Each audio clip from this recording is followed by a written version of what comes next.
জামাত ইসলাম আবার দেশের জন্য ভালো কাজ করছে। জামাতের যে মন্ত্রী ছিল শিল্পমন্ত্রী মতিউর রহমান নিজামী, তিনি কিন্তু একজন স্বচ্ছ ক্লিন ইমেজের লোক ছিলেন। অতএব জামাতের হারানো ইমেজটাকে, জামাতের যে নেতাদেরকে ফাঁসি দেওয়া হয়েছে তারা আবার উদ্ধার করেছেন। কিন্তু সাম্প্রতিক আবার এই যে জামাত ইসলামের ভিতরে কিছু নেতা ঢুকছে, হিন্দুদের মন্দিরে গিয়ে তারা গীতা পাঠ করে। জামাত ইসলামের অনেক নেতাকে দেখতেছি রাত জেগে মন্দির পাহারা দিচ্ছেন। কারণটা কি ভাই? আরে মন্দির পাহারা দেওয়ার দায়িত্ব আল্লাহ আপনারা দেয় নাই, আপনি রাষ্ট্রের কেউ না। জামাত ইসলাম কি ক্ষমতা আছে? জামাত ইসলাম কি পুলিশের ভূমিকা আছে? তা আপনি মন্দির পাহারা দিচ্ছেন কেন? আবার চট্টগ্রামে যাইয়া হিন্দুদের একটা অনুষ্ঠানে ইসলামিক সঙ্গীত পরিবেশন করতেছেন, এর কারণটা কি? আবার জামাত ইসলামের একজন বড় নেতা উনি বলছেন আওয়ামী লীগকে আমি ক্ষমা করে দিলাম। তো এইসব কথা বলার কারণে জামাত কিন্তু বিতর্কিত হয়ে যাচ্ছে।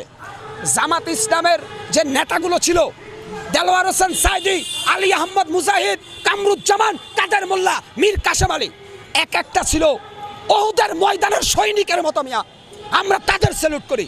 কিন্তু এখন যে জামাত ইসলামের কর্মীগুলা, এরা বলতেছে যে আমরা সবাইকে নিয়ে দল গঠন করবো। তো আপনাদের স্লোগান নারায়ে তাকবীর আল্লাহু আকবার, হিন্দুদের স্লোগান জয় শ্রীরাম। তো আপনি জামাতের ব্যানারে যদি কোনো হিন্দু লোককে নমিনেশন দেন, কোনো হিন্দু যদি জামাত ইসলামের ব্যানারে নির্বাচিত এমপি হয়, তাহলে তিনি কি বলবে? জয় শ্রীরাম বলবে। অতএব শোনেন, আমি জামাত ইসলামের শীর্ষস্থানীয় নেতৃবৃন্দকে আহ্বান করব, আপনারা সঠিক আকীদায় ফিরে আসেন। আর না হলে সময়ের সাথে সাথে আপনারা আগের চাইতে আরো বেশি বিতর্কিত হবেন।